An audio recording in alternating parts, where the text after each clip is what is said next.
ऐसे final year students, आज हम लोग गाइगर मूलर काउंटर या गाइगर मूलर गणक का जो टॉपिक है उसको कवर करेंगे। ये हमारे बीएससी फाइनल ईयर का लास्ट यूनिट है जो नाभिकीय संसूचक और नाभिकीय संरचना चैप्टर का है। और इस टॉपिक में हम लोग जो है गाइगर मूलर जो गणक है, काउंटर है, वो कैसे काम करता है उसके बारे में बात करेंगे। तो सबसे पहले हम ये बताएं कि जो गाइगर मूलर जो है दो अलग अलग साइंटिस्ट हैं। इन्होंने सन 1928 में 1928 में इस काउंटर का आविष्कार किया था।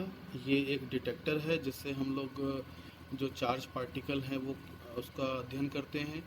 और गाइगर और मूलर दोनों ने मिलकर इसका आविष्कार किया था, इसलिए शॉर्ट में इसको जीएम काउंटर भी कहते हैं। इसको समझने से पहले हम लोग जो आयनाइजेशन जो चैम्बर है, आयनन जो कोस्ट है, उसमें हम लोग उसकी जो डिफ़िकल्टीज़ थी उसको इसमें सॉल्व करेंगे। जैसे यहाँ पर मेंशन किया गया है कि जो ionising particle passing through the tube ionise the gas and electron so produce move towards electron. मतलब जो आयनाइजेशन जो आवेशित जो कण होते हैं वो ट्यूब को आयनाइज कर देते हैं, आयनित कर देते हैं, जिससे कि इलेक्ट्रॉन जो है वो एनोड की तरफ चलता है। और इसकी जो वेलोसिटी होती है, इसका जो वेग होता है बहुत ज़्यादा होता है, और इसके कारण वो सेकेंडरी इलेक्ट्रॉन जो है वो प्रोड्यूस करता है। और ये सेकेंडरी इलेक्ट्रॉन जो है वो और भी अपने पास के जो इलेक्ट्रॉन है उसको गुणोत्तर श्रेणी में जियोमेट्रिकल प्रोग्रेशन में जो है इलेक्ट्रॉन को प्रोड्यूस करता है। इसलिए बहुत लार्ज अमाउंट में आयनाइजिंग जो आयनित जो करंट है, धारा है, वो उत्पन्न होती है। ये इसका सिद्धांत है। इसका फ़ायदा ये है कि ये अल्फ़ा, बीटा और गामा पार्टिकल और कॉस्मिक जो किरणें हैं उसको काउंट कर सकती है, गणना कर सकती है। इसकी सेंसिटिविटी बहुत हाई होती है। और इसके अलावा पावर सप्लाई जो है वो जो है इसके लिए बहुत ज़्यादा प्रिसाइज आवश्यकता नहीं होती। और पल्स हाइट जो है वो कांस्टेंट होती है। जो पल्स होते हैं पल्स के रूप में भी आगे डिस्कस करेंगे हम लोग।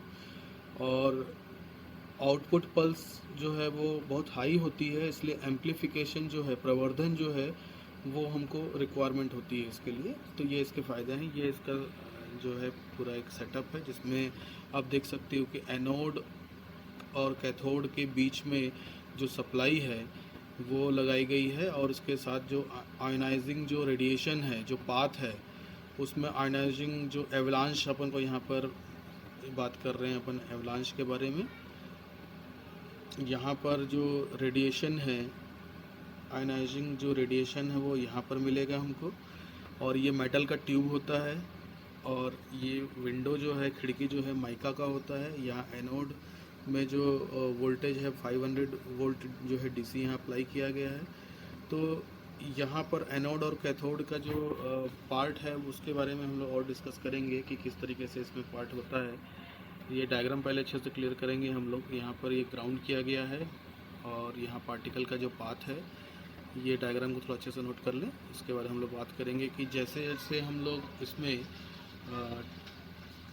जो पोटेंशियल है वो बढ़ाते जाते हैं। ये ग्राफ को हमको पहले समझना है कि ग्राफ में कौन कौन सा पार्ट में क्या क्या चीज़ें हो रही हैं। तो आप देख सकते हैं कि जैसे ये हम लोग जो है पहले जो हम लोग पढ़ते हैं जो टॉपिक्स और भी जो काउंटर है उसमें, और इसमें ये फ़र्क है कि हम लोग को यहाँ पर सी से डी वाला जो रीजन है, ये जो रीजन है इसको हमको मार्क करना है। इसको बारे में हमको समझना है कि ये है क्या। तो हम जैसे जैसे विभवांतर बढ़ाते हैं तो आयनन जो धारा है वो आगे नहीं बढ़ती। और एक टाइम बाद क्या होती है कि इसकी वैल्यू जो है वो रैखिक रूप से आगे नहीं बढ़ती, लीनियरली आगे नहीं बढ़ती, उसमें थोड़ा सा चेंजेस होते हैं। और एक हमको गाइगर क्षेत्र प्राप्त होता है, इसी को हम लोग पठार क्षेत्र या प्लेटू क्षेत्र बोलते हैं। तो इस पार्ट में ही हमको यहाँ पर पूरा जो सिस्टम है वो यहीं पर आधारित है। तो इस क्षेत्र में इलेक्ट्रॉन जो है द्वितीयक संघट के कारण विशेषतः एनोड क्षेत्र में अनेक इलेक्ट्रॉन धनात्मक आयन जोड़े उत्पन्न करता है। मतलब यहाँ पे इलेक्ट्रॉन और पॉजिट्रॉन बोल सकता हूँ मैं, या फिर धनात्मक आयन बोल सकता हूँ मैं। पॉजिट्रॉन बोलना थोड़ा गलत होगा। आप पॉजिटिव आयन्स की बात कर रहे हैं तो पॉजिटिव और नेगेटिव जो आयन का जो पेयर है वो यहाँ जनरेट होंगे। ये इलेक्ट्रॉन जो है इलेक्ट्रॉन और आयन, धनात्मक आयन एनोड व कैथोड की ओर जो है यहाँ पे एक्सेलरेट होना चालू होते हैं। अब यहाँ पर ये जो किरणें होती है, ये अपने मार्ग में जो जो यहाँ पर ऑब्स्टेकल आते हैं या फिर जो भी बीच में टकराते हैं, तो वो ऊर्जा उत्पन्न करते हैं और फिर से वहाँ पर इलेक्ट्रॉन आयन के जोड़े जो है उत्पन्न करते हैं। और ये जो है प्रोसेस कंटिन्यूस चलता रहता है और इससे हमको एवलांशी जो एम्प्लीफिकेशन है, एवलांशी प्रवर्धन है, वो प्राप्त होता है। अब इसमें इलेक्ट्रॉन भी है और धनात्मक आयन भी है। तो हम जानते हैं कि इलेक्ट्रॉन जो है हल्के होते हैं, तो वो बहुत कम समय में एनोड की तरफ पहुंच जाते हैं, और जबकि धनात्मक आयन जो है भारी होते हैं, वो उसको पहुंचने में थोड़ा ज़्यादा समय लगता है। इलेक्ट्रॉन को पहुंचने में माइक्रो सेकंड लगता है वैसे, और जो धनात्मक आयन है वो जो है मिली सेकंड का समय लेता है। तो इस प्रकार से जो एनोड के पास जो है धनात्मक एक चादर, पॉजिटिव शीट की तरह बन जाता है। अब ये पॉजिटिव जो चादर होती है, विद्युत क्षेत्र का मान घटकर विसर्जन के लिए जो है आवश्यक क्रांतिक मान से नीचे आ जाता है। मतलब इसके अस्थायी रूप से यहाँ पर जो एक रीजन मिलता है जहाँ पर वो डेड हो जाता है, जिसको मृत कहते हैं। तो यहाँ पर विद्युत क्षेत्र का पुनः क्रांतिक मान से ऊपर तभी प्राप्त किया जाता है जब यहाँ पर धनात्मक चादर जो है वो एनोड से पर्याप्त दूरी तय कर ले। तो ये वाला पॉइंट इम्पॉर्टेंट है कि यहाँ पर हम लोग एक धनात्मक चादर बन जाती है जिसको हटने का इंतज़ार करना पड़ता है, और उसके बाद जो है धनायन कैथोड की तरफ चलने लगते हैं और एनोड पर विभव जो है पुनः बढ़ने लगता है। और तथा जब यह गाइगर विभव के बराबर हो जाता है तो पुनः पल्स प्राप्त करता है। इसमें एक बहुत इम्पॉर्टेंट डेफिनेशन है, वो ये है कि जो टाइम, जिस समय में वह टाइम जिसमें गणक एक पल्स के बाद दूसरी पल्स, गणक में एक पल्स के बाद दूसरी पल्स प्राप्त होती है, उसे मृत्यु समय या डेड टाइम बोलते हैं। मतलब एक पल्स के बाद दूसरी पल्स प्राप्त होने में जो समय लगता है, एक pulse then second pulse, the time between this two pulse is called dead time. तो ये जो होता है लगभग 200 माइक्रो सेकंड का टाइम होता है, और इस समय अंतराल में गणक पर कोई भी पल्स नहीं पहुंचती है। तो जब धनायन कैथोड पर पहुंचता है तो एनोड पर विभव आरोपित विभवांतर के बराबर होता है। ये पॉइंट थोड़ा सा आप ध्यान से पढ़ेंगे। और वह समय अंतराल जिसमें एनोड पर विभव गाइगर विभव से बढ़कर आरोपित विभवांतर के बराबर हो जाता है। मतलब वहाँ पे आपका जो समय अंतराल है जिसमें एनोड पर जो पोटेंशियल है वो गाइगर पोटेंशियल से बढ़कर जो जितना हम लोग सप्लाई दे रहे हैं उसके बराबर जब हो जाएगा, तो उस टाइम को हम लोग बोलते हैं प्राप्ति समय या रिकवरी टाइम बोलते हैं। तो रिकवरी टाइम हमने डिस्कस किया और डेड टाइम हमने डिस्कस किया। तो ये दोनों प्रोसेस के बाद ही हमको यहाँ पर काउंटिंग जो है पॉसिबल हो पाती है।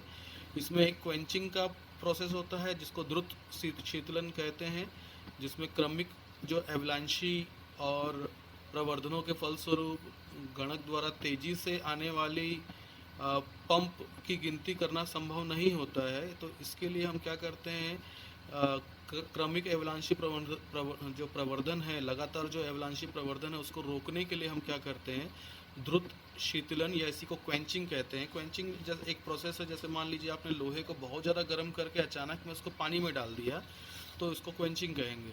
तो ये जो क्वेंचिंग दो टाइप से होती है, हम लोग बाहर से रेजिस्टेंस लगाकर इसको कम कर सकते हैं, और या तो हम लोग एक कुछ गैसेस का उपयोग करके इसको कम कर सकते हैं। तो यहाँ पर मैं अभी जो डिस्कस कर रहा था वो ये है कि हम जैसे जैसे समय के साथ साथ जो कुछ ट्रांजिशन है कि आरोपित विभव है, यहाँ पर विभवांतर जो है, तो एक टाइम बाद ये एक जगह इकट्ठा हो जाएगा, और उसके बाद जो है पुनः प्राप्ति समय या रिकवरी जो टाइम होगा वो हमको रिक्वायर्ड होता है। तो ये ग्राफ से आपको क्लियर होगा कि हम क्या बोलना चाह रहे थे। तो थोड़ा सा थ्योरी जो है उसको थोड़ा सा आप पढ़ेंगे। इसके बाद अगर हम लोग गाइगर मूलर के जो मेन दोष की बात करें या डिसएडवांटेज की बात करें, तो यहाँ पर हम लोग जो है एनर्जी को हम लोग अलग अलग नहीं नाप सकते हैं गाइगर मूलर जो गणक है उसके द्वारा। और जो अनचार्ज पार्टिकल हैं जैसे न्यूट्रॉन है, इसको भी हम लोग यहाँ पे मापना संभव नहीं है। इसके अलावा जो है less efficient. It is less efficient due to large paralysis, time limits and large dead time. इसमें क्या होता है कि इसका एफिशिएंसी कम होता है, दक्षता कम होती है, क्योंकि इसमें जो डेड टाइम है और जो रिकवरी टाइम है वो अलग अलग होते हैं, ज़्यादा होते हैं, वो टाइम का लॉस करते हैं, परफॉर्मेंस में कमी लाते हैं। क्वेंचिंग एजेंट भी क्या करते हैं कि वो एक तरीके से उसका लाइफ टाइम को कम करते हैं। जो गैसेस या रेजिस्टेंस यूज़ कर रहे हैं वो भी इसमें इफेक्ट डालते हैं।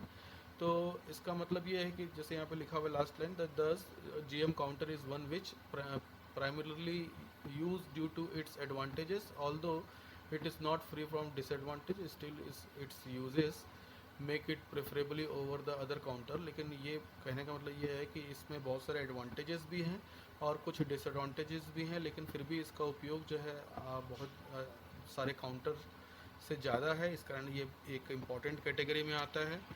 तो यहाँ पर ये जो ग्राफ है जिसमें हम लोग वोल्टेज के साथ कैसे आयनाइजेशन, जो करंट बढ़ रही है और हमको गाइगर का जो एरिया जो मिल रहा है उसका जो डिस्कशन है, और कैसे उसके थ्रू हम लोग इस जो सेटअप है उस सेटअप में कैसे काउंट कर रहे हैं हम लोग, ये सब हमको पढ़ना है। ये डेड टाइम और रिकवरी टाइम, और यहाँ पर जो इनके बीच का जो हमने दो डिस्कस किया, डेड टाइम और रिकवरी टाइम, और उसके बाद एडवांटेज और डिसएडवांटेज, ये हमने डिस्कस किया। तो ये एक बहुत इंपॉर्टेंट टॉपिक है एग्ज़ाम पॉइंट ऑफ व्यू से, competitive exam point of view से। तो इस चैप्टर में ये एक ही काउंटर मैं बता रहा हूँ, बाकी काउंटर आप इजीली खुद कर लेंगे, और इस टॉपिक को आप कंप्लीट कर लीजिए। और कोई भी डाउट हो तो कमेंट बॉक्स में आप लिखिए। और इसके बाद हम लोग न्यूक्लियस के जो प्रॉपर्टीज़ हैं, न्यूक्लियस कैसे बना, उसके लिए क्या क्या थ्योरीज आई थी, वो सब हम लोग डिस्कस करेंगे, थोड़ा शॉर्ट में डिस्कस करेंगे। तो आप इस टॉपिक को अच्छे से कर लीजिए, ये और इसके पहले वाला टॉपिक मिला के पढ़ेंगे तो आपको ये टॉपिक अच्छे से क्लियर हो जाएगा। Thank you very much for watching this video. और आपको पसंद आया तो बाकी स्टूडेंट्स को भी ये आगे आप भेजें, और इंग्लिश हिंदी का कोई कन्फ्यूज़न हो तो कमेंट बॉक्स में लिखें, मैं हिंदी में और इसको डिस्क्राइब कर दूँगा। Thank you very much.